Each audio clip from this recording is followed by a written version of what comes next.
Salut à tous et bienvenue sur ValetPL Lorcana FR, j'espère que vous allez bien, on se retrouve aujourd'hui pour un deck exotique, un deck de mon cru que j'avais envie de vous présenter, ça fait un petit moment que j'avais buildé ça, je l'ai un petit peu mis de côté et je pense qu'il est le temps du coup de vous le présenter. On partira en hardcore ranked avec pour vraiment éprouver le deck et voir s'il en a un petit peu sous le capot. Avant de passer à la suite de la vidéo, je vais vous demander de laisser le meilleur pouce bleu s'il vous plaît, soutenir la vidéo en partageant dans l'espace commentaire et en vous abonnant à la chaîne. Vous pouvez aussi directement cliquer sur notre lien Ultimate Guard, ça nous soutient si jamais vous avez des produits à acheter pour protéger vos decks ou votre collection, bien évidemment. Et enfin, vous pouvez nous rejoindre sur nos différents réseaux sociaux, les réseaux sociaux de Label Card, notre société, avec notamment 4 live votes par semaine à partir de 18 h, et mon Instagram personnel si jamais vous voulez voir de Label Card multi-TCG.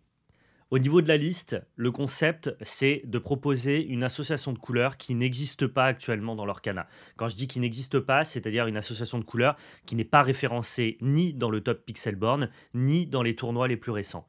Et c'est vrai que bleu-vert, c'est un petit peu l'association de couleurs perdue de l'Orcana. Ça fait 3 chapitres qu'on a quand même une belle diversité de propositions de deck, mais bleu-vert ne fait jamais partie de l'équation.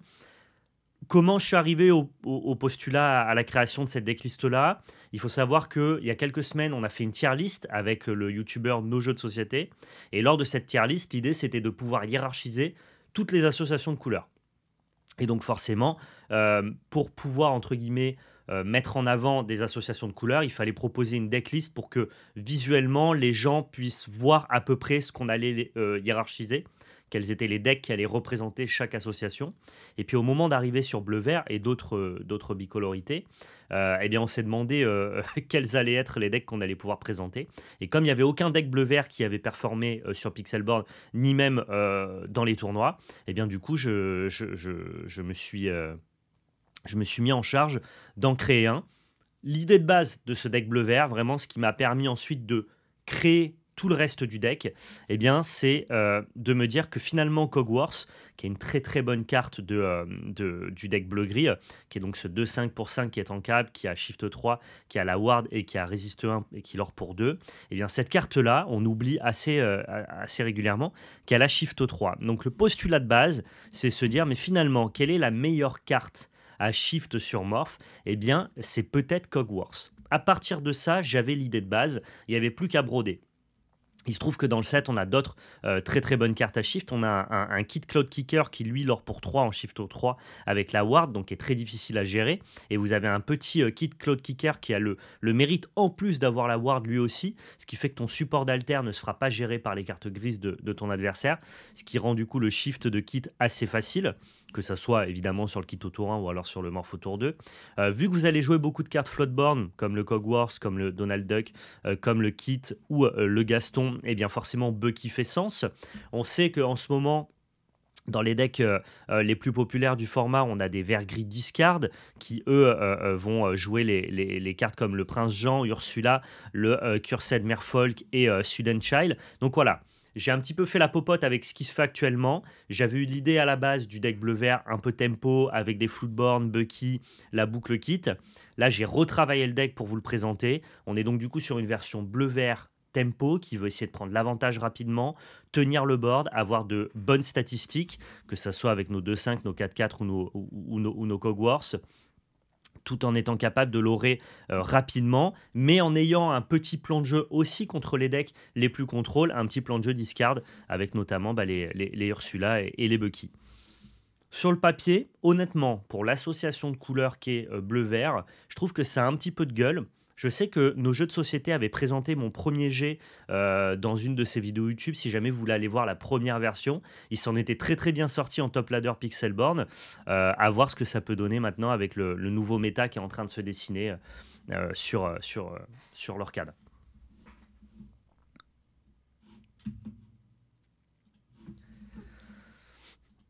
Allez, on switch directement sur Pixelborn. On va partir directement en hardcore ranked BO3. Bon, maintenant qu'on a le BO3, on va plus faire de vidéos en BO1, sauf cas exceptionnels pour présenter des trucs un peu marrants. En BO3, les gens ont quand même un peu plus de niveau. C'est plus proche, entre guillemets, de ce que le jeu représente en termes d'anticipation. On peut essayer du coup de s'adapter au deck de l'adversaire. On aura plusieurs games pour lisser la variance. Ça compense le fait de ne pas commencer. Je pense que pour des vidéos à aspect compétitif, c'est mieux de partir en BO3. On est parti. On est à 1223 points.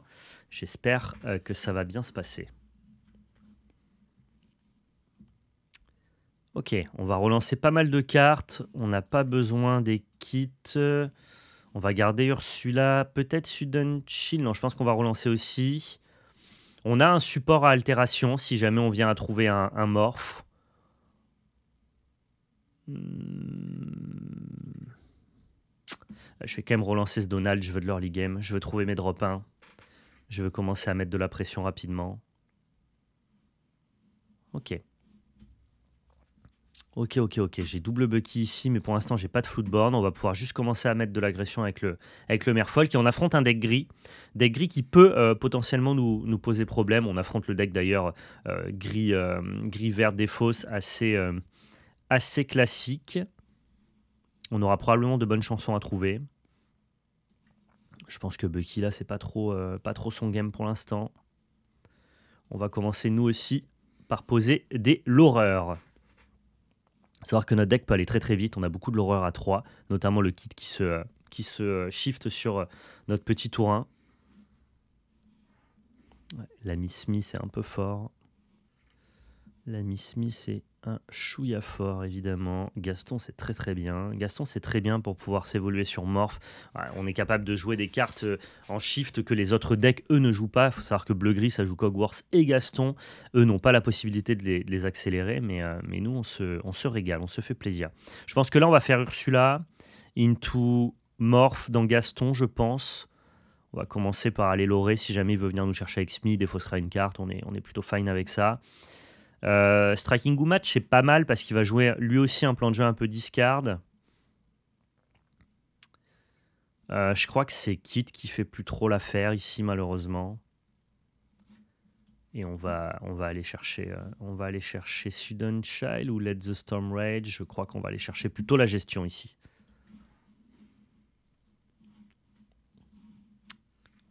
Là, l'adversaire qui pense qu'on est en train de jouer un mirror, ça me va très bien qu'il puisse penser ça. Peut-être que ça lui donnera peu envie de commit le board. Non, il s'en fout. Hein. Parce qu'en mirror, on peut avoir de la gestion grise, mais visiblement, c'est le dernier de ses problèmes à notre adversaire. On sait que la dernière carte, c'est une chanson, c'est le Sudden Child.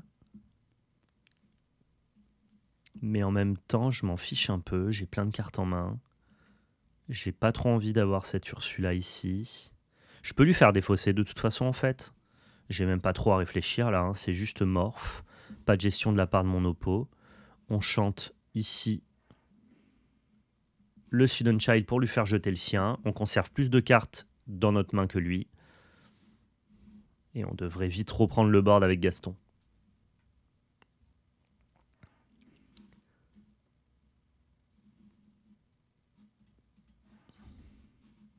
Ça alors pour 7 quand même. Hein. Ça alors pour 7. Hein.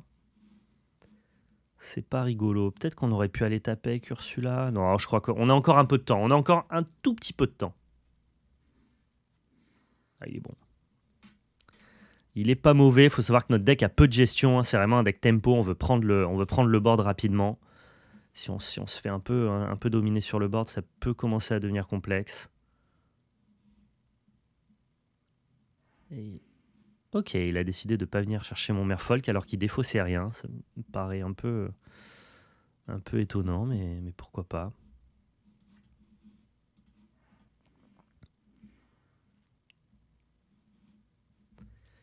Ok, on a pas mal d'options. Je crois que la meilleure, c'est celle-là.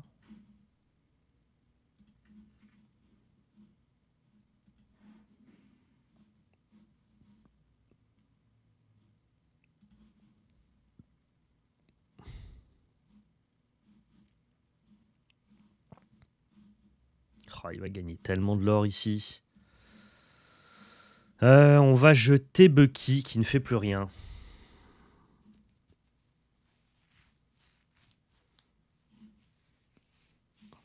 Ça m'a l'air déjà un peu mal engagé cette histoire.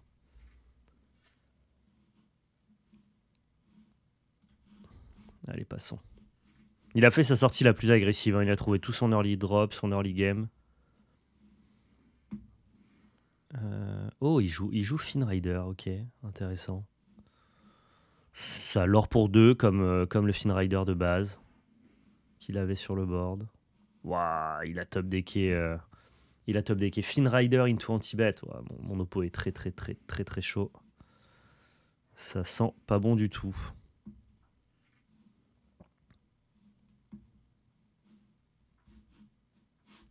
Non, on va passer à la game 2. Bien joué.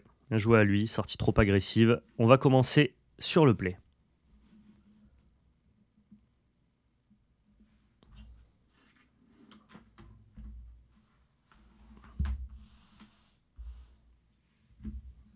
On est sur le play, donc Kit, Cloud Kicker, c'est une bonne carte. Cogworth aussi avec Morph. On va enlever ces cartes-là. On ferait donc Morph, Cogworth, Kit. On va renvoyer ça aussi, je pense. Et aller chercher un peu plus d'early game, un drop 1, par exemple. Ouais, ok, c'est bon. On a un drop 1, on peut faire Kit, Bucky, Kit. Et ça, c'est vraiment très puissant. Je pense que c'est Ursula qui n'est pas dans notre plan de jeu d'agression ici. Et le fait qu'il ait Ward, c'est vraiment pas du tout insignifiant. Ça évite que l'adversaire puisse venir le chercher avec des sorts gris, par exemple.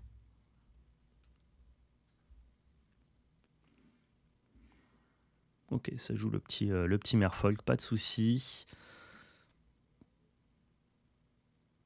Je crois que c'est Morph ici qui s'en va. On a déjà notre support à altération.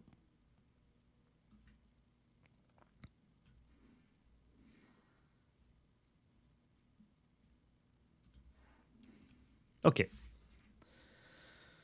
On est plutôt bien. Nos 2 cartes sont ingérables.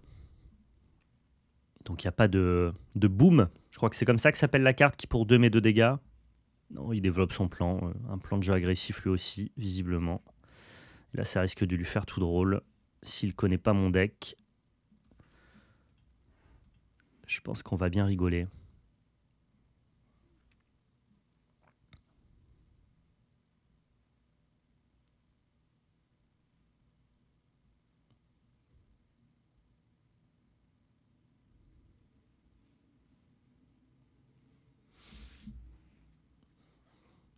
Là, l'oppo, il doit se dire, ok, contre quoi je suis tombé là?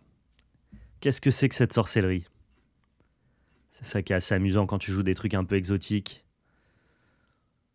Ouais, on lui a enlevé un baboum, effectivement. C'est exactement autour de ça qu'on tourne quand on joue des cartes Ward comme les nôtres. C'est parfait. Et là, évidemment, on prend le lead instantanément avec cette carte Ward qui a 5 défenses et 5 de défense pardon, et qui l'or pour 3. C'est délicieux.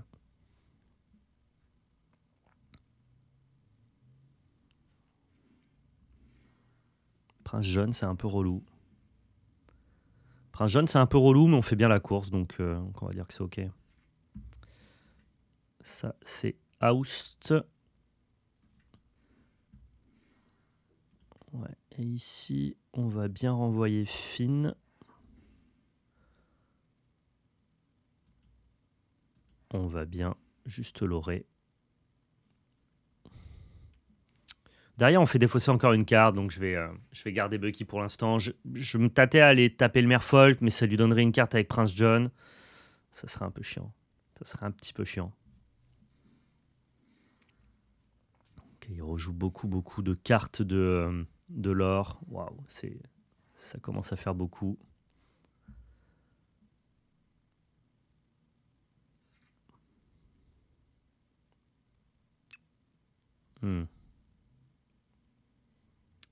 D'accord. D'accord. Je peux pas gérer ça. Je peux pas le cibler, du moins. On va renvoyer juste Finn pour commencer.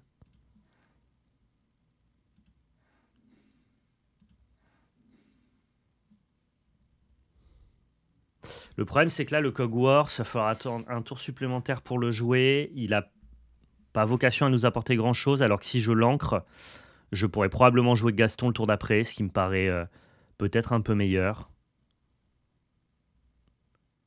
Donc je suis plutôt team allons-y, quoi. C'est un peu frustrant qu'il ait un prince jaune, ça m'empêche d'aller taper dans ses cartes. Oh, frère Tuck, c'était fort là. Hein. Je perdais ma dernière carte. Ah non, ok. C'est parce qu'il a le Sudden Child au bon moment. Ça va être compliqué là. Il or pour 5. Je l'or aussi pour 5.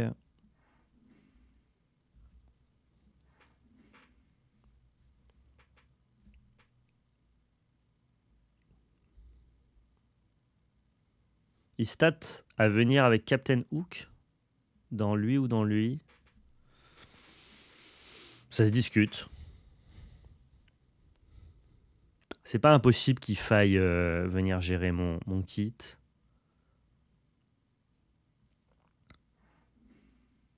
Non, il a juste décidé de partir à la course au lore.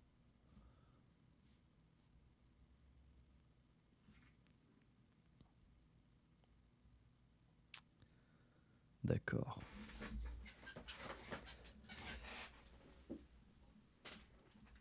Ok. Je crois qu'on va chanter. On retrouve un Bucky. On va jeter du coup l'ami Bucky.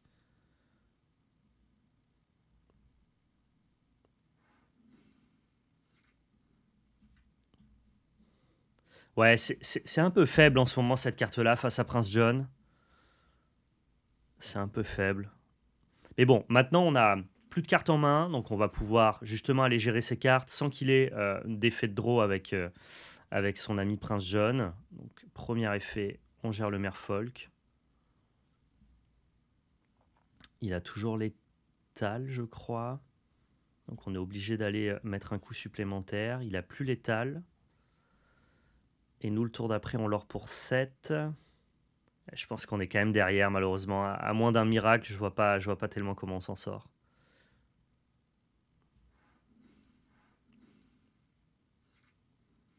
Ça marche pas très bien.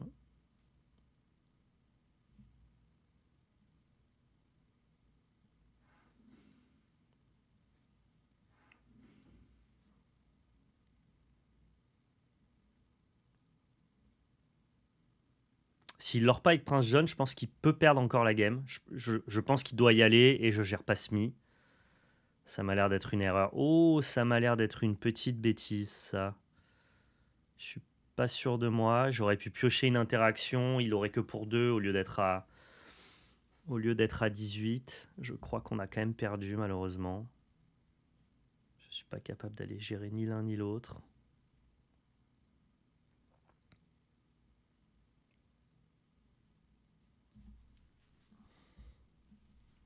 Ouais.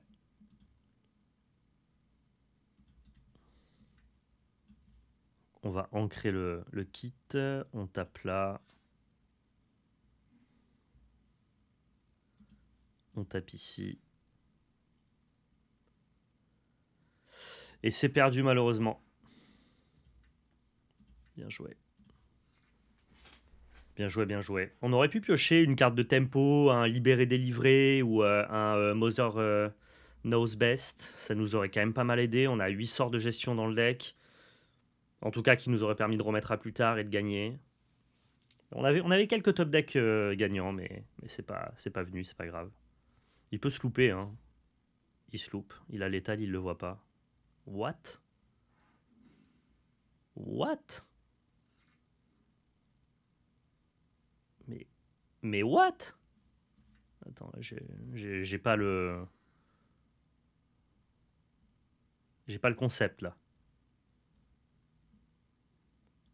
Ouais, ok. Mon oppo, il vient de jeter sa game. Tant mieux, on va avoir un rematch. Il avait pas vu qu'il était à 16, je pense. Ça me va très bien, cela dit. Ok, donc on a tac, tac, tac. Donc on va enlever ça, ça Et ça, on va garder lui et un drop 1 pour mettre un peu plus d'agression, je pense. Ou on jette aussi le merfolk. Je crois qu'on jette aussi le merfolk.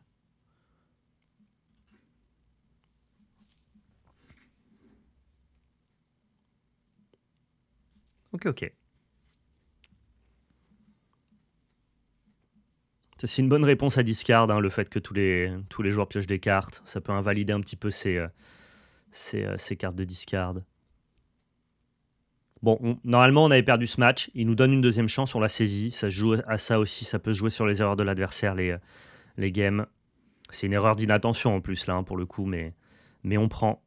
Il faut être capable, justement, de capitaliser sur les faiblesses des adversaires. Qui avait plutôt l'air en plus de bien jouer ses parties. Hein. Je pense que l'adversaire, là, il a ce qu'on appelle brain fart, le P de cerveau. Il est passé à côté. Oh, il joue carrément Hypnotize. Ah ouais, lui, il est gourmand. Il est très gourmand.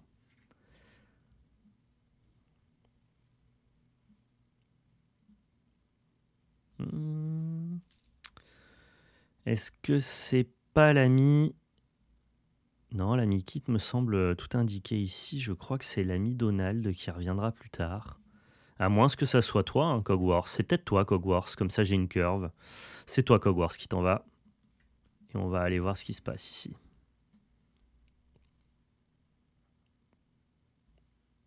Sudden Child, je m'en fiche. Et en même temps, je m'en fiche pas parce qu'il y a un Prince John. Ouais, ça va être plutôt Sudden Child en fait.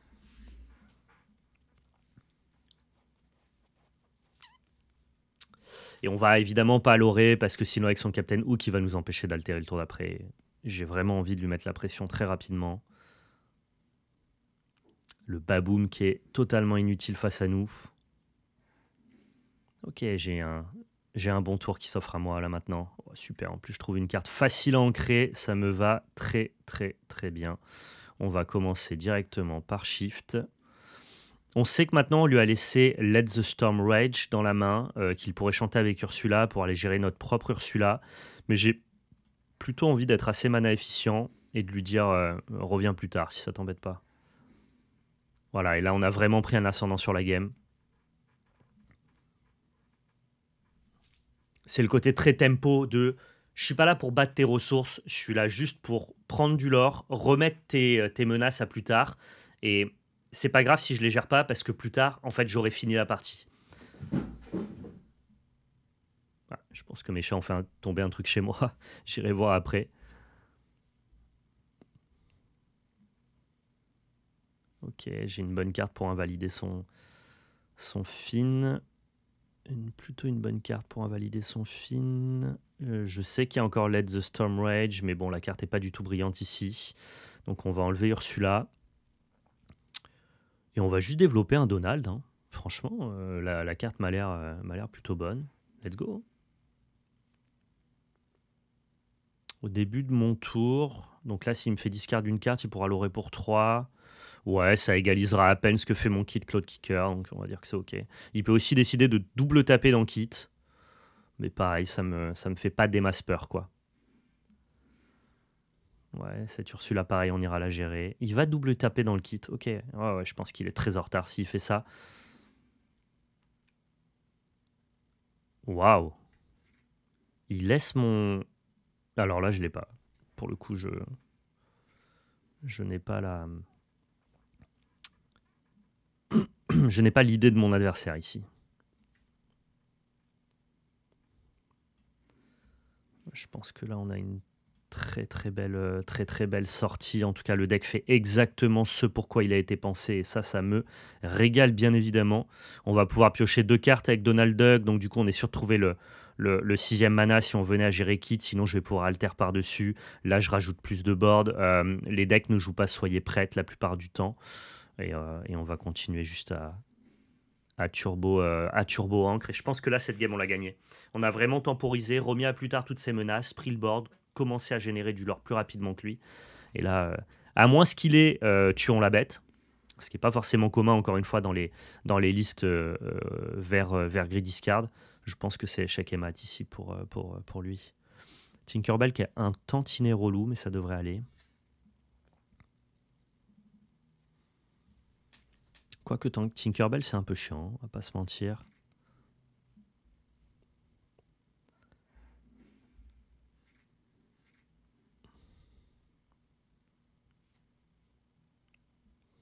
Ok, Morph, c'est plus ta place.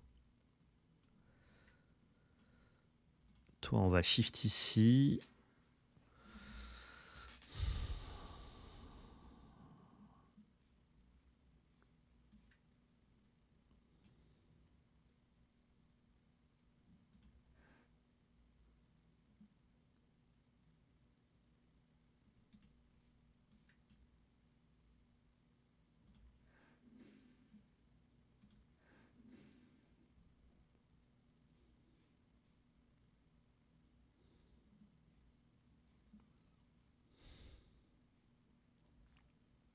Ouais, de toute façon, il est évasif, je réfléchis pour rien. Cette fée clochette, elle m'embête un peu parce que finalement, lui, il a beaucoup de cartes en main. Moi, j'ai plus de ressources. Alors, j'ai quasiment l'étal sur le board, mais peut-être que pour aller chercher les derniers points, ça va être difficile.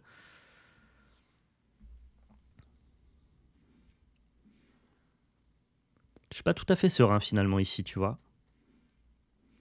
Je me dis que ça peut être encore assez chaud. Il génère beaucoup de l'or avec ça. Oh, ça c'est une super draw. C'est une super draw. C'est très difficile pour lui d'aller chercher cette carte-là.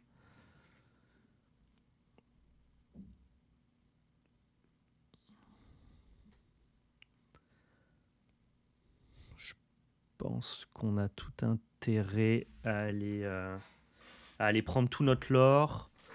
Avec Tinkerbell, il pourra mettre 2 dégâts sur Gaston. S'il a un spell de gestion, on n'a plus du tout de board. C'est un peu la problématique ici. Il pourra taper là.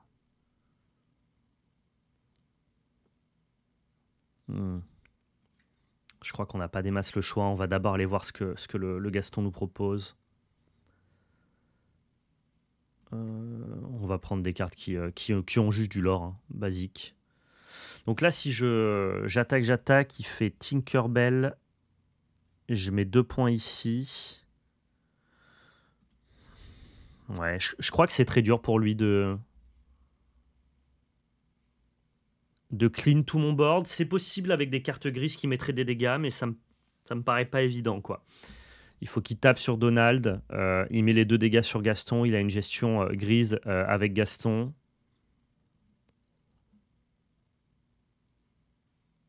Ça m'a pas l'air suffisant pour l'instant.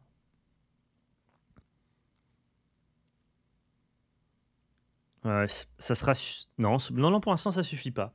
2 dégâts sur Gaston, c'est ça. Ensuite, il peut chanter. Ouais, à moins ce qu'il est...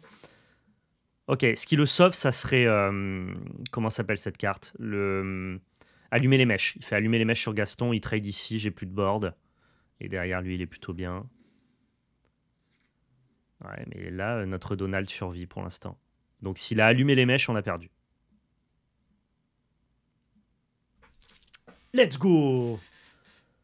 Let's go, on l'a fait. Vous voyez, c'est vraiment le but du deck tempo, c'est tuer avant de mourir, remettre à plus tard les menaces de l'adversaire. Donc forcément, si jamais la partie avance, vous allez perdre la partie parce que vous n'avez pas géré ce qu'il faisait, vous lui avez juste demandé de le remettre à plus tard. Mais si vous avez le temps de tuer juste avant, sur le fil, eh bien dans ce cas-là, ça se passe très bien. On en remet une petite. Pas mal ce deck quand même, ce petit deck bleu-vert là, pour un deck totalement inconnu, hein, je le rappelle. Oula. Gris-rouge, à mon avis, je me suis trompé de ladder, je suis pas parti en BO3. J'ai dû misclick. C'est un peu dommage, ça te laisse pas par défaut dans le ladder dans lequel t'es, faut que tu recliques sur Hardcore Ranked. Je pense que je me suis planté.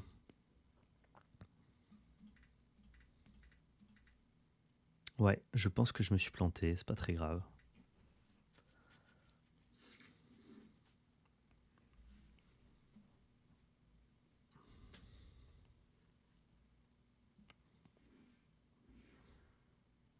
Ok, on affronte un deck lieu. Je pense que ça, on en a un peu trop. C'est dommage qu'on trouve pas nos drop 1. Ça risque de nous manquer contre un deck aussi agressif que gris-rouge. Donc synergie pirate, synergie captain, synergie lieu. C'est des decks qui sont assez mauvais dans le metagame, mais qui ont le mérite d'être assez drôles, assez amusants à jouer, très agressifs.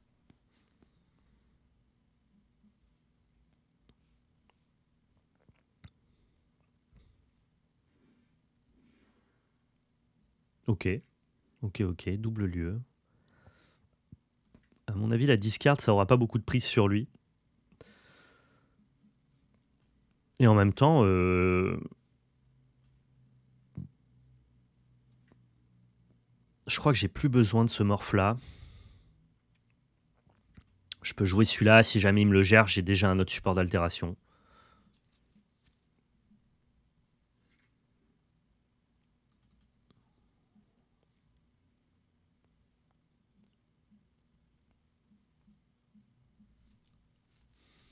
Qu'est-ce que mon oppo va me sortir ici? Faut que je fasse attention à tous ces lieux là qui prennent du lore un petit peu par accident. Du lore passif. Il n'a pas besoin de faire grand chose, juste que ça reste sur le board et nous, ça nous met un peu dans la sauce. Il joue des le fou, ok, pourquoi pas. Et des hey pour commencer à entamer mon propre lore. Ça me pose pas des masses de problèmes. C'est vrai que nos cartes, nous, ont pas beaucoup de stats, donc c'est chiant d'aller déloger des lieux. Par contre, on a beaucoup de lore, donc on peut peut-être matcher un petit peu la vélocité de notre oppo. On va tester, on est parti. Let's go. Hein. Franchement, on fera pas beaucoup mieux que faire la course ici. On pourrait décider d'aller ancrer son hey en chantant. Est-ce que c'est pas une solution viable? Je me demande. Je me demande même si juste lui discard une carte, c'est pas cool. Plutôt que juste d'aller prendre du lore randomly, alors que de toute façon, il va m'en enlever. Je pense que là, faut qu'on passe plutôt en gestion de board, plutôt que juste en turbo lore. Je suis plus team, on va voir ce qui se passe, ouais.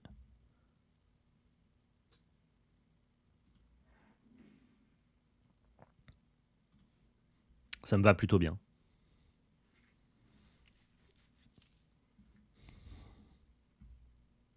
Tour d'après, je vais let it go probablement n'importe quelle carte qui joue, histoire de retarder un peu ça. Into Ursula pour aller voir sa main. Derrière Cogwars, il faudra qu'on commence à gérer les lieux, mais on aura déjà pris le board. Et ça pourra le faire si jamais on stabilise quand même à un compte de l'or qui est quand même assez bas. Oula, je connais même pas cette carte. Ça a bodyguard et tous les tours, il a évasive. D'accord, ok, je la connais même pas, donc on va la gérer hein, tout simplement. Si je la connais pas, du coup j'en ai peur. Voilà. À plus. Au revoir, petit Jean.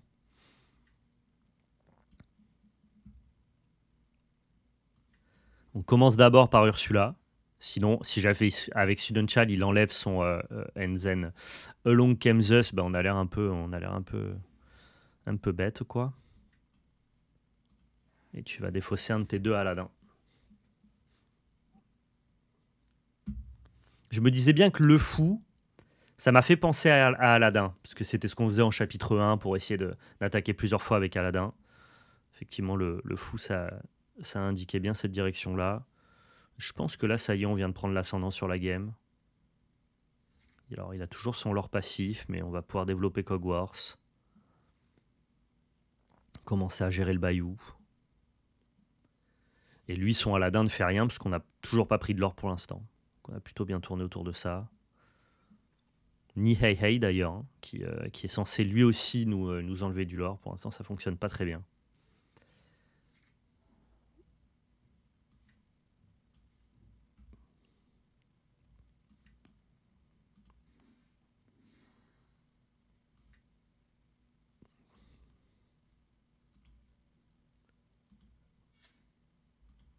Hop là.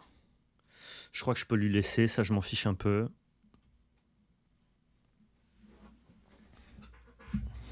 Mon idée là, c'est vraiment de me la jouer contrôle, hein, de gérer tout ce qu'il fait. Son deck est pas très puissant, donc je peux peut-être réussir à tenir son board. En tout cas, lui joue en gris, il aura beaucoup de mal à se dépêtrer de Cogwars. Je suis plutôt content de ne pas avoir cramé Mother Best Snow, c'était plutôt bien vu de ma part. Il joue des Simba, donc ça peut vite dégénérer quand même.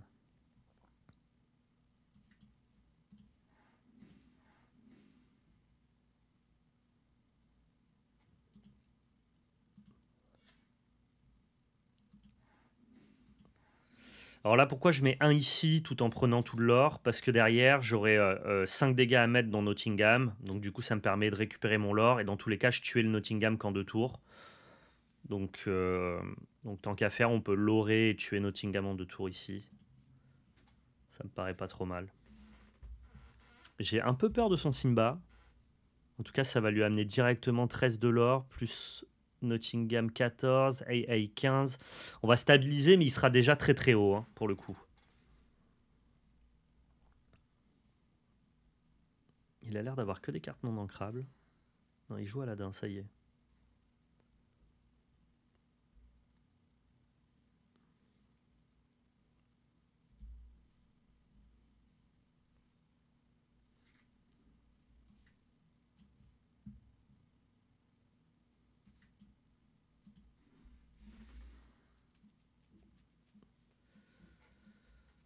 On va prendre Kit.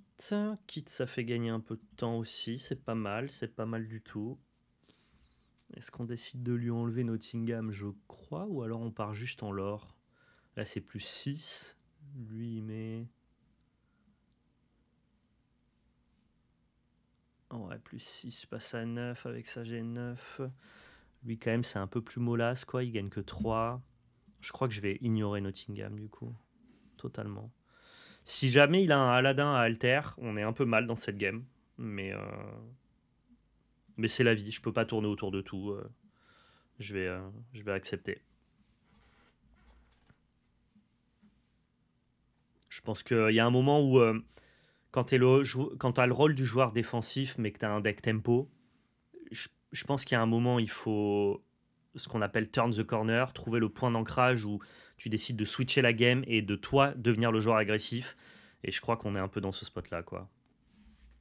C'est très très fort. Par contre, ce Zeus ici qui vient gérer mon Gaston, qui m'enlève un petit peu ce pattern d'agression dont je vous parlais. On est encore relativement bien, hein, cela dit. On va pouvoir bouncer hey hey. Très mauvais choix, ça. Très très mauvais choix de venir taper Cogwar, je pense. Ça nous laisse tout le champ libre de développer notre board. Ouais, j'aime assez peu. Je vais tout jouer du coup. Je crois que c'est pas gagnant comme play pour l'oppo. Il perd la potentialité d'altérer sur son Aladdin tout seul sans que j'ai besoin moi d'aller le gérer et je continue à dominer le terrain là. Donc ouais, ça me paraît pas tout à fait génial comme plan.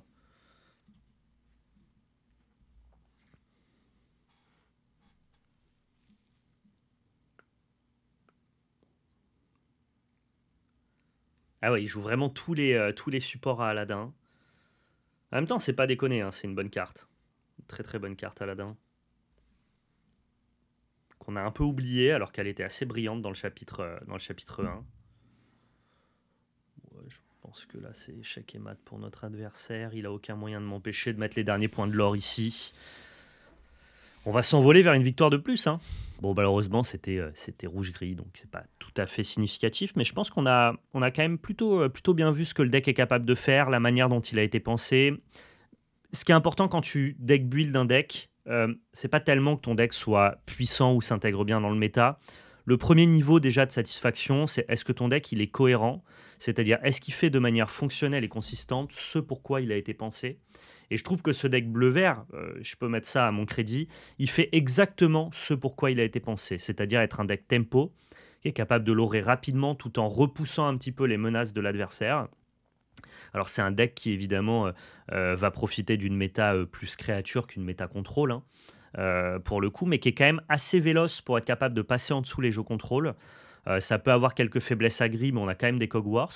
Je pense que c'est un deck qui, même s'il ne prend pas du tout une part de place enfin en tout cas s'il prend pas place dans le méta actuel. C'est un deck qui est sous-coté, c'est un deck que les gens ne connaissent pas hein, pour le coup parce il vient de chez moi et vous savez que la plupart des gens vont net decker et regarder un petit peu ce qui se passe en top ladder pixelboard ou alors en report de tournoi. Et ce deck-là, pour le coup, est inconnu, mais je pense qu'il est pas si loin d'exister dans le format. En tout cas, il gagnerait peut-être à être joué par des joueurs qui sont meilleurs que moi déjà et à être amélioré, pourquoi pas fine-tuné, hein. En tout cas, voilà, j'espère que ça vous a plu, que la proposition est cool. Si jamais vous êtes adorateur de la bicolorité bleu-vert, bah maintenant vous avez une option, vous avez de quoi pouvoir jouer un petit peu cette association de couleurs. N'hésitez pas à me faire vos retours dans l'espace commentaire si vous aussi vous jouez le deck sur Pixelborn. Même en top ladder, ça peut être très très intéressant. Vous avez vu qu'en hardcore ranked, même si mon oppo me sert la game 2, finalement on remporte la game 3 de manière assez clean. Donc voilà, j'espère que ça vous aura amusé pour ce deck un peu exotique, mais néanmoins à ambition compétitive. Merci à tous d'avoir regardé cette vidéo. Je vous incite à laisser le pouce bleu et à vous abonner à la chaîne, à partager autour de vous, bien sûr, à nous rejoindre sur nos réseaux sociaux. Prenez soin de vous et surtout n'oubliez pas, c'était de la belle magie. Ciao tout le monde.